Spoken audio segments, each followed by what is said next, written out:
Hello दोस्तों, स्वागत है आप सभी का मेरे यूट्यूब चैनल दास संजय में। दोस्तों, आज जो हम बात करने जा रहे हैं नई सीरीज से, वो बात करेंगे वैदिक काल की। वैदिक काल से भी क्वेश्चन आते हैं यूजीसी नेट में, असिस्टेंट प्रोफेसर पीजीटी एजुकेशन में। क्लियर बात है।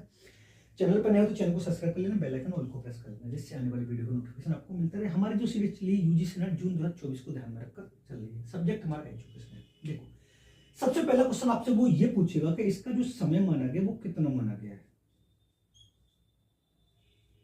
तो आपको बताना है इसका जो समय माना हुआ 2500 ईसा पूर्व से लेकर 500 ईस्वी तक माना गया है। क्लियर बात है। दूसरी बात वो दोस्त आपसे ये वाली बात करेगा कि इसके जो जनक हैं वो कौन माने जाते हैं, यानी वैदिक कालीन शिक्षा को लाने के पीछे किसका सबसे बड़ा हाथ था। तो आपको बता देना वेद का था। कैसा था? वेद का था। और ये जो शिक्षा थी, ये वाली शिक्षा आपसे पूछेगा भी, आप इस वाली बात पर ध्यान रखना। ये जो शिक्षा थी पूर्ण रूप से धर्म प्रधान शिक्षा थी।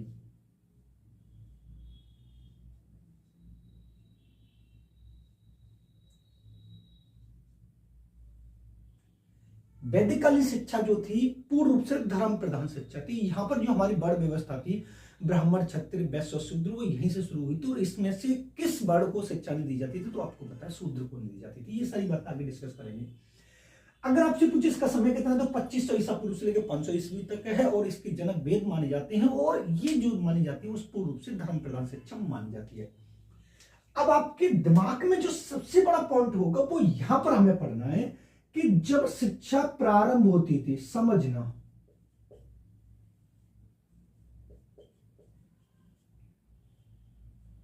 जब शिक्षा प्रारंभ होती थी ना, उस टाइम वैदिक काल का प्रवेश करने का तरीका कैसे था, ये वाली बात हमें यहां पर समझनी है।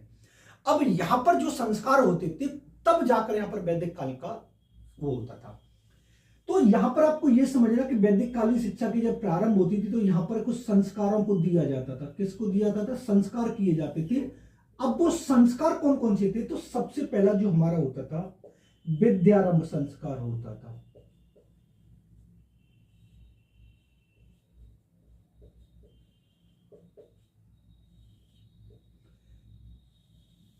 कौन सा संस्कार होता था? समझना इस वाली बात को। विद्यारंभ संस्कार होता था। और यहां पर जो समय इसका माना गया वो कितना माना गया? 5 वर्ष माना गया। कितना माना गया? 5 वर्ष इसका समय माना गया।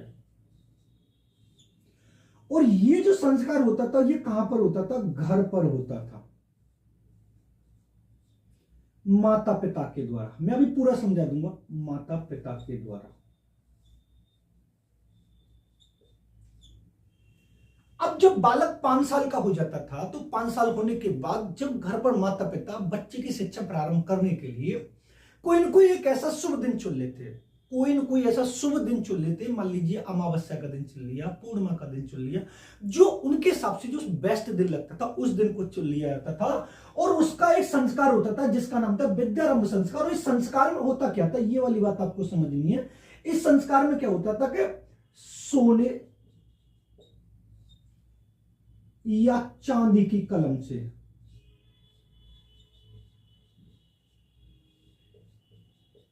बालक से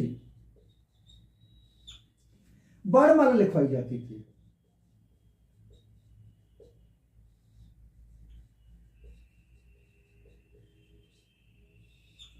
यानी जब कोई एक ऐसा दिन चुन लिया जाता, उस दिन सोने या चांदी की कलम से बालक के लिए, उस दिन सोने या चांदी की कलम से बालक से वर्णमाला लिखवाई जाती। जब बालक वर्णमाला लिख देता था तो उसके बाद उसकी घर पर ही शिक्षा प्रारंभ हो जाती थी। ये वाली बात समझनी है, क्योंकि विद्यारंभ संस्कार में जो शिक्षा होती थी वो कहां पर होती थी। तो आपको ये वाली बात मैं बता दे रहा हूं, घर पर शिक्षा प्रारंभ हो जाती थी।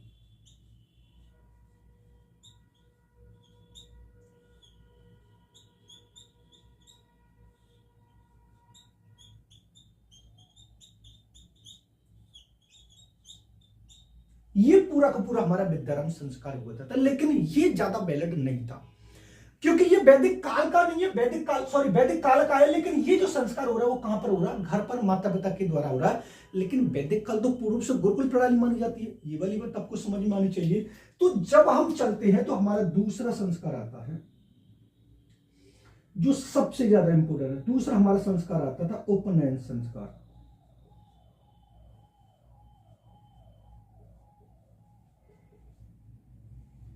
कौन सा संस्कार आता है हमारा? उपनयन संस्कार आता है। अब आपसे इसका अर्थ पूछे तो आपको बता दे, गुरु के पास ले जाना।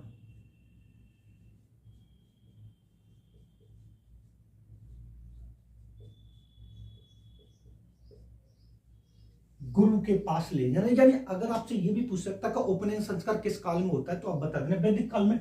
मैं यहां पर आपको एक चीज और क्लियर कर दूंगा, वैदिक काल का जो दूसरा नाम है दोस्त, वो गुरुकुल प्रणाली भी है। आप इसको लिख भी लो तो ठीक भी रहेगा, गुरुकुल प्रणाली। वैदिक काल को गुरु प्रणाली के नाम से भी जाना जाता। अब मैंने आपको बताया उपनयन संस्कार जो होता था वो गुरुकुल प्रणाली में जाके हो जाता है, यानी बच्चा जब घर से बाहर जाता था तो गुरु के पास जब उसको ले आते थे, तो जब वो उसका गुरुकुल में एडमिशन होता था तो उसका संस्कार कौन सा होता था, तो आपको बताना है उपनयन संस्कार होता था। कौन सा होता था? उपनयन संस्कार। अब यहां पर प्रवेश के समय ये आपको समझना है, प्रवेश जो समय होता था तो यहां पर प्रत्येक वर्ण के लिए अलग अलग था, समझना। पहला मैं आपको बता दे रहा हूं ब्राह्मण, दूसरा मैं आपको बता दे रहा हूं ब्राह्मण क्षत्रिय, तीसरा मैं आपको बता दे रहा हूं वैश्य। यानी यहां पर शूद्रों को शिक्षा नहीं दी जाती थी। अब मान लीजिए ब्राह्मण की जो वर्ष रखा गया तो वो कितना रखा गया था? 8 वर्ष। और क्षत्रिय का कितना रखा गया था? तो आप बता देना 11 वर्ष। और वैश्य का कितना रखा गया था? तो आपको बता देना है 12 वर्ष। समझना, जब एक बालक गुरुकुल में पढ़ने के लिए जा रहा, पढ़ने के लिए जब जाएगा तो एक ब्राह्मण का जो बालक होगा वो जब 8 वर्ष का हो जाएगा तो वो उपनयन संस्कार में एडमिशन ले सकता है। क्षत्रिय का 11 वर्ष और वैश्य का 12 वर्ष, यानी 8 वर्ष, 11 वर्ष और 12 वर्ष जब वो इनको ले लेता कर लेता था, 5 एज में आ जाता है तो उनका एडमिशन होता है। लेकिन कभी कभी क्या होता है कि कुछ एज क्राइटेरिया रखा जाता है, इतने वर्ष से लेकर इतने वर्ष तक। समझना, मैं आपको पूरा बता रहा हूं, यानी 8 वर्ष से लेकर 16 वर्ष तक, 11 वर्ष से लेकर 22 वर्ष तक, और 12 वर्ष से लेकर 24 वर्ष तक।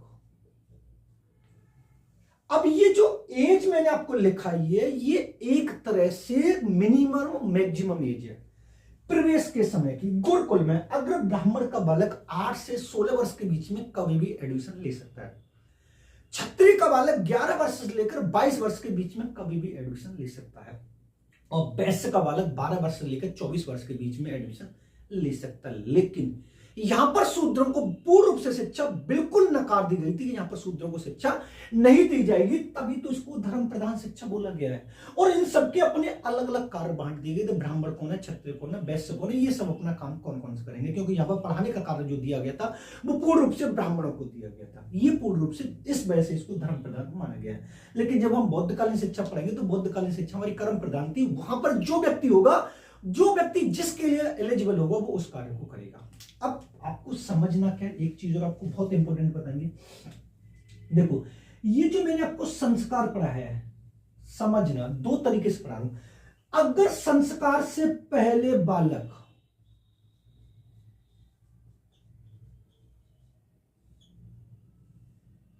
शूद्र कहलाता, मैं आपको बता क्या रहा हूं,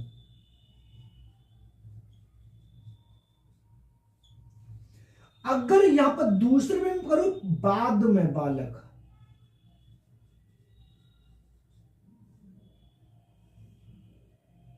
द्विज कहलाता।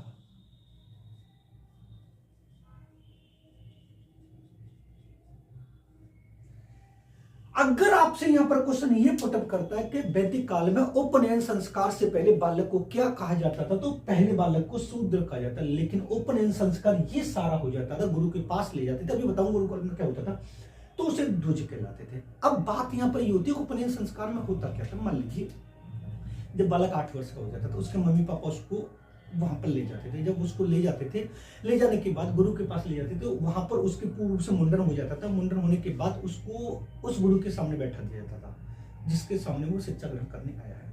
उस गुरु के पास जब उसे बैठा दिया जाता था, बैठाने के बाद वो बालक उस गुरु से कहता था कि हे गुरुनाथ, मैं आपके समक्ष शिक्षा ग्रहण करने आया हूं, मुझे ब्रह्मचारी बनने की अनुमति दें।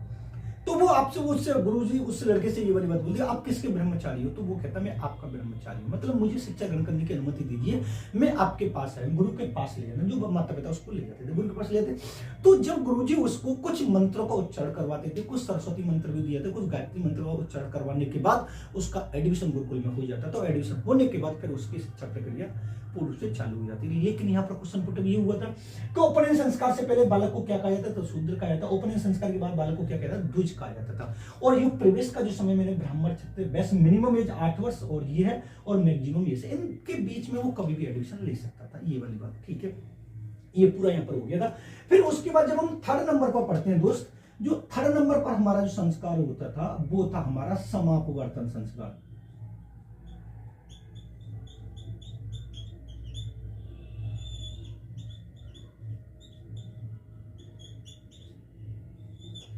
जिसका अर्थ था घर लौटना। अब आपसे क्वेश्चन ये भी पूछ सकता है कि उपनयन का शब्द अर्थ मैंने क्या बताया आपको? गुरु के पास लेना। समापवर्तन का शब्द अर्थ मैंने आपको क्या बताया? घर लौटना। यानी जब एक बालक वैदिक काल में अपनी शिक्षा पूरी करने के बाद जब घर लौटता था तो उसका कुछ हवन यज्ञ के द्वारा मंत्रों का उच्चारण करके उसको थोड़ा बहुत विदाई समारोह जो अभी वर्तमान में होता है वो सारे काम करने के बाद वो अपना घर लौट सकता था। क्लियर बात है? अब ये तीनों संस्कार आपको ढंग से पढ़ लेने कि विद्यारंभ संस्कार, उपनयन संस्कार, समापन संस्कार किस काल में होते हैं? तो गुरुकुल प्रणाली या वैदिक काल में होते हैं। अब उपनयन का शब्द अर्थ मैंने आपको गुरु के पास ले जाना बताया है, और समावर्तन का शब्द अर्थ मैंने आपको घर लौटना बताया। ये पूरा का पूरा होता था। क्लियर बात है? अब आपके दिमाग में ये वाली बात आ रही हो कि चलो ठीक है, हमने ये वाली बात मान ली। अब उसके बाद जो इनका एडमिशन हो जाता था, तो पाठ्यक्रम की जब हम बात करते हैं तो यहां पर सबसे पहले हम बात करेंगे पाठ्यक्रम की। किसकी बात करेंगे? पाठ्यक्रम की। यानी वैदिक काल का पाठ्यक्रम क्या होता था। तो पाठ्यक्रम को इन्होंने दोस्त दो भागों में बांटा था। कितने भागों में? दो भागों में बांटा था। अब दो भाग कौन कौन से थे ये आपको समझना बहुत जरूरी, क्योंकि ये क्वेश्चन बहुत पूछा गया। आपको ये वाली बात पता है? तो सबसे पहला जो भाग हमारा बांटा गया था वो बांटा गया था, पहला बांटा गया था परा,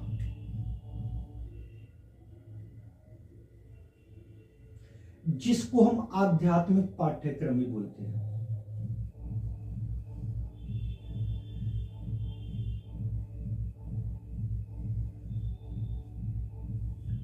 यानी पहला कौन सा बांटा गया? तो आपको बताना है कि परा पाठ्यक्रम, यानी जिसको हम आध्यात्म बोलते हैं, और इसके अंतर्गत कौन कौन से आते थे? तो आपको बताना ऋग्वेद, दूसरा यजुर्वेद, तीसरा सामवेद, उसके बाद अथर्ववेद, उसके बाद पुराण, उसके बाद वेदांग, उसके बाद उपनिषद। ये सारे के सारे पाठ्यक्रम हमें किस पाठ्यक्रम के अंतर्गत पढ़ाए जाते हैं? तो आपको बता देना है परा पाठ्यक्रम के अंतर्गत बताए जाते थे। अभी मैं एक चीज और पढ़ाऊंगा आपको। उसके बाद जब मैं आपको दूसरा पढ़ा रहा हूं तो मैं आपको पढ़ा रहा हूं अपरा पाठ्यक्रम, जिसको हम बोलते हैं भौतिक पाठ्यक्रम।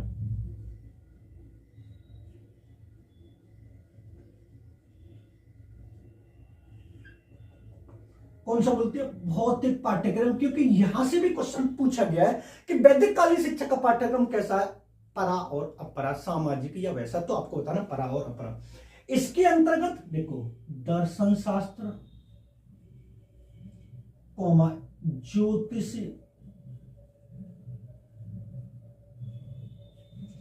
उसके बाद धनुर्विद्या, नुर्विद्या, सर्प विद्या, इतिहास, भूगोल और भौतिकी,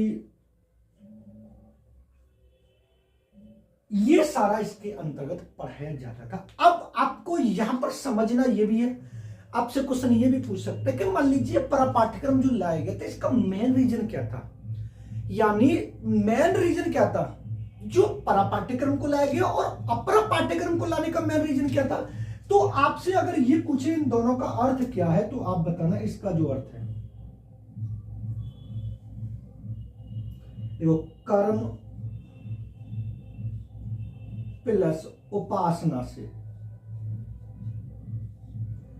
ब्रह्म की प्राप्ति, ब्रह्म को क्या बोला जाता है, मोक्ष की प्राप्ति।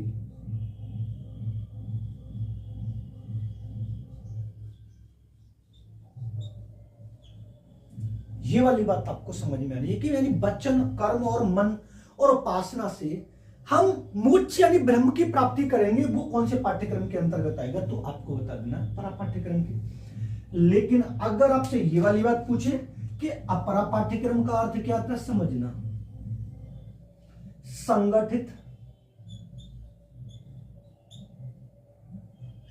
और नियोजित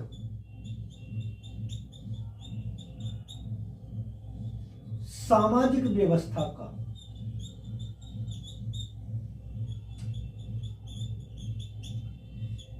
संचालन करना। ये दोनों चीज भी आपको समझ लेनी चाहिए कि नियोजित और संगठित सामाजिक व्यवस्था का जो हम संचालन करते हैं वो अपरा पाठ्यक्रम के अंतर्गत आता है। क्लियर बात है।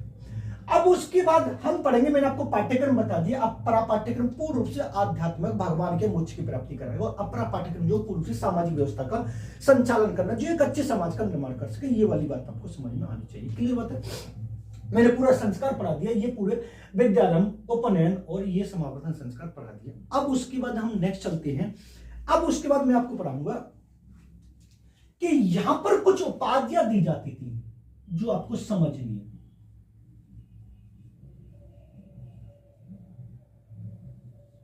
अगर आपसे ये पूछे कि वैदिक काल की उपाधियां कौन कौन सी हैं, क्योंकि उपाधियां से भी क्वेश्चन पूछा गया, तो आप समझना इसको। फर्स्ट नंबर पर जो एक वेद का अध्ययन करेगा, क्योंकि यहां पर सबसे ज्यादा एक वेद का अध्ययन करेगा, उसे कितना समय लगेगा, 12 वर्ष, और उसे उपाधि दी जाएगी स्नातक। सेकंड, 2 वेद का अध्ययन, तो उसे समय लगेगा 24 वर्ष और उसे उपाधि दी जाएगी वसु। थर्ड नंबर पर 3 वेद का अध्ययन, उसे समय लगेगा 36 वर्ष और उसे उपाधि दी जाएगी रुद्र। और फोर्थ नंबर पर जो 4 वेद का अध्ययन करेगा उसे समय लगेगा 48 वर्ष और उसे उपाधि दी जाएगी आदित्य। ये भी आपको समझ लेनी है कि जब वैदिक काल की जो उपाधि आएंगी, तो मान लीजिए वेदों का अध्ययन सबसे ज्यादा कराया जाता है। जो एक व्यक्ति एक वेद का अध्ययन करेगा उसे 12 वर्ष का समय लगेगा और उसे उपाधि दी जाएगी स्नातक। दोबारा समझिए, वैदिक काल की उपाधि आपसे अगर पूछे तो आपको बताना कि जो व्यक्ति एक वेद का अध्ययन करेगा उसे समय कितना लगेगा, 12 वर्ष, और उपाधि कौन सी दी है, स्नातक की। 2 वेद का अध्ययन करेगा उसे समय कितना लगेगा, 24 वर्ष, और उपाधि कौन सी दी जाएगी, वसु की। 3 वेद का अध्ययन करेगा उसे समय कितना लगेगा, 36 वर्ष, उपाधि दी जाएगी रुद्र की। और 4 वेद का जो अध्ययन करेगा उसे समय लगेगा 48 वर्ष और उपाधि दी जाएगी आदित्य की। यानी एक वेद का अध्ययन करने के लिए उसे कम से कम 12 वर्ष तो पढ़ना ही पड़ेगा। और 4 वेदों का जो अध्ययन करता है उसे 48 वर्ष लगते हैं। 2 वेद का अध्ययन करता है 24, एक वेद का अध्ययन 12 और 3 वेद का अध्ययन करता है 36 वर्ष उसको लगते ही लगते। ये वाली बात आपको समझ में आनी चाहिए। अब उसके बाद चलो ठीक है, उपाधि होगी, पढ़ाते समय कुछ विधियों का भी प्रयोग किया जाता होगा, तो यहां पर थोड़ा हम बात समझेंगे वैदिक काल की विधियां।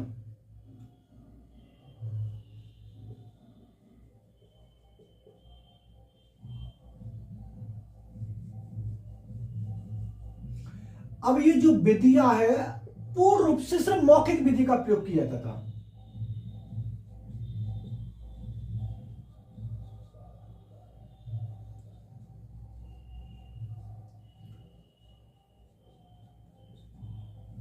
किस विधि का प्रयोग किया जा रहा है, तो आपको बता देना मौखिक विधि का प्रयोग किया जा रहा है। मौखिक विधि के अंतर्गत श्रवण विधि,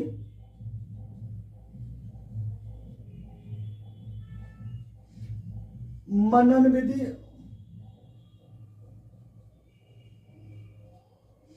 और तीसरी निधिध्यासन विधि।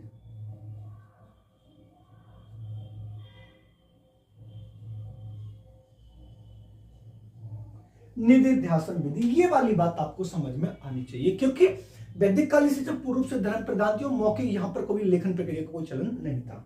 क्लियर बात है।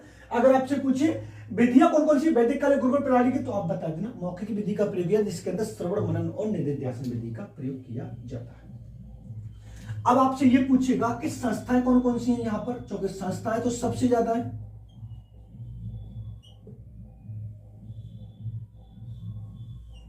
तो संस्थाएं ये गांव से दूर हुआ करती थी, बिल्कुल शांत माहौल में, जंगल में हुआ करती थी, और उन संस्थाओं को हमने नाम भी रखा था। तो देखो सबसे पहला जो हमारा आएगा वो आएगा गुरुकुल,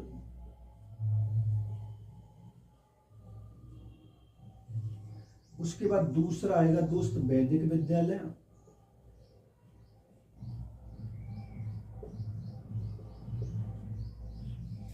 उसके बाद आएगा वैदिक संघ,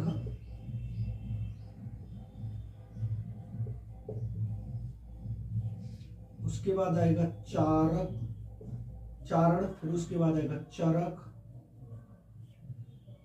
बहुत सारे हैं।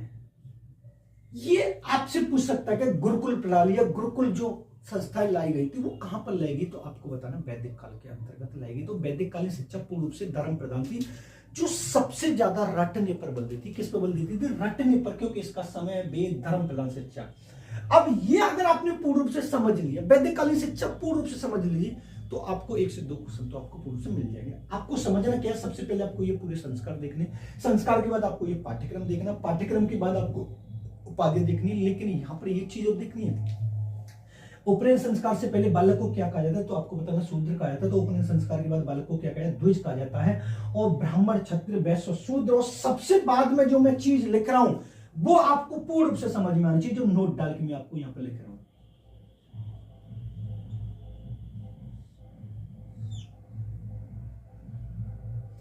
समझ, वैदिक काल में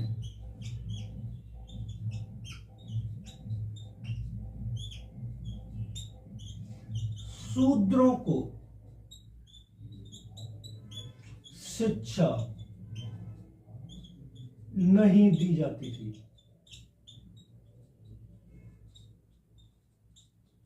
इसी वजह से इसको धर्म प्रधान शिक्षा के नाम से भी जाना जाता था। यह था दोस्तों वैदिक कालीन शिक्षा। क्योंकि ये पूरा आपको समझ में आ गया तो आपके कम से कम 1 से 2 क्वेश्चन पूर्ण रूप से सही हो ही जाए। अगर वीडियो पसंद आए तो वीडियो को लाइक करें, शेयर करें, चैनल पर नए हो तो चैनल को सब्सक्राइब कर लें, बेल आइकन ऑल को प्रेस कर लें, जिससे आने वाले वीडियो का नोटिफिकेशन आपको मिलता है। मिलते हैं नेक्स्ट वीडियो में। धन्यवाद। आप इसका स्क्रीनशॉट ले सकते हैं।